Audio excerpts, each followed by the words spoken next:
26 जनवरी से पहले पंजाब में फतेहगढ़ साहिब जिले के सरहिंद इलाके में शुक्रवार की आधी रात को बड़ा धमाका हुआ। यह घटना रेलवे लाइन पर हुई, जहां आरडीएक्स जैसे शक्तिशाली विस्फोटक से मालगाड़ी को निशाना बनाया गया। धमाके की तीव्रता इतनी तेज थी कि रेलवे ट्रैक के परखच्चे उड़ गए। सूत्रों का कहना है कि आरडीएक्स से ही ट्रेन को उड़ाने की कोशिश हुई। इस धमाके में मालगाड़ी का इंजन पूरी तरह क्षतिग्रस्त हो गया और चालक गंभीर रूप से घायल हो गया। इस घटना ने पूरे इलाके में दहशत फैला दी है। रेलवे अधिकारियों और पुलिस ने तुरंत मौके पर पहुंचकर जांच शुरू कर दी।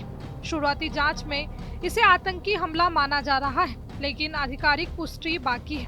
दरअसल घटना रात करीब 11 बजे की है। सरहिंद के खानपुर फाटक के पास नई बनी नई रेलवे लाइन से एक मालगाड़ी गुजर रही थी। यह लाइन विशेष रूप से माल परिवहन के लिए बनाई गई है, जो राज्य की अर्थव्यवस्था के लिए अहम है। जैसे ही इंजन फाटक के नजदीक पहुंचा, तभी जोरदार ब्लास्ट हुआ। विस्फोट इतना शक्तिशाली था कि ट्रैक का 3 से 4 फीट का हिस्सा पूरी तरह नष्ट हो गया। यह धमाका तभी हुआ जब मालगाड़ी गुजर रही थी।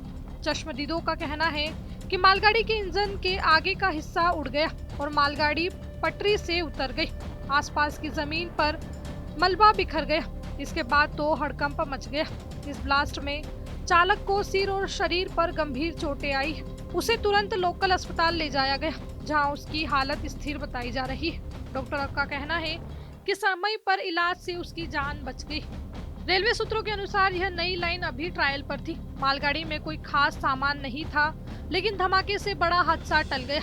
अगर पैसेंजर ट्रेन होती तो जानमाल का भारी नुकसान हो सकता था। धमाके के बाद इलाके में अफरा तफरी मच गई। स्थानीय लोग दौड़कर मौके पर पहुंचे और मदद की।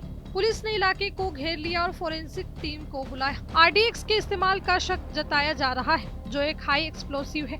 यह कैसे लगा, किसने लगाया, यह जांच का विषय है। पंजाब पुलिस की माने तो यह सुनियोजित साजिश लगती है। आतंकी संगठनों की भूमिका की जांच की जा रही है। ये एक रात को हमारे पास इंफॉर्मेशन आई थी कि रात को 9:50 के आसपास यहाँ पे एक माइनर ब्लास्ट रिपोर्ट हुआ है। उस ब्लास्ट में जो ड्राइवर था उसकी सिर्फ गाल पे थोड़ी सी इंजरी आई है और जो गाड़ी थी उसका भी कोई मेजर नुकसान नहीं हुआ है। ट्रैक का भी मेजर नुकसान नहीं हुआ है। जल्दी ही यहाँ पे गाड़ियाँ दोबारा चल पड़ेंगी। पंजाब पुलिस की तरफ से इसमें साइंटिफिक तरीके से इन्वेस्टिगेशन की जा रही है। बाकी एजेंसीज के साथ भी कोऑपरेशन में हम हैं, कम्युनिकेशन में हैं और जल्दी ही इस केस को सॉल्व कर लिया जाएगा और लोगों को अरेस्ट कर लिया जाएगा। बट इसमें बड़ा मैं क्लियरली बताना चाहूँगा कि जो इंटेंसिटी ऑफ ब्लास्ट थी वो बहुत कम थी। कोई मेजर ब्लास्ट नहीं था, बहुत छोटा सा ब्लास्ट है। कोई जख्मी भी हुआ है? ड्राइवर जो था वो जख्मी हुआ है, लेकिन उसके बहुत एक माइनर सा कट आया है सिर्फ गाल पे, चीक पे, और कहीं भी कोई उसकी इंजरी नहीं। इन्हें पता लगे सर वायरिंग वगैरह से ब्लास्ट हुआ है, किस तरह का ब्लास्ट? जो ब्लास्ट हुआ है वो इन्वेस्टिगेट कर रहे हैं। जैसे मैंने बताया कि फोरेंसिक टीम भी आई है, बाकी एजेंसीज की टीम ने भी यहाँ पे बुलाया गया है। उनको भी हम यहाँ पे बुला रहे हैं ताकि इसको साइंटिफिक तरीके से इन्वेस्टिगेट किया जा सके। जो स्पेशलाइज्ड एजेंसीज हैं, स्पेशलाइज्ड टीम्स हैं, वो भी यहाँ पे पहुँच रही हैं और जैसे कि आप देख पा रहे हैं कि इसको बड़े अच्छे तरीके से हम इन्वेस्टिगेट करेंगे और कोशिश करेंगे कि जो लोग जल्दी अरेस्ट हो जाए।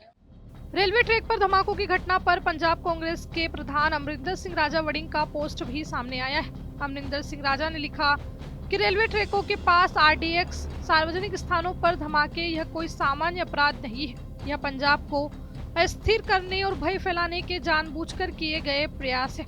असल सवाल यह है कि अराजकता से किसे लाभ होता है और राज्य इसे रोकने में क्यों विफल है।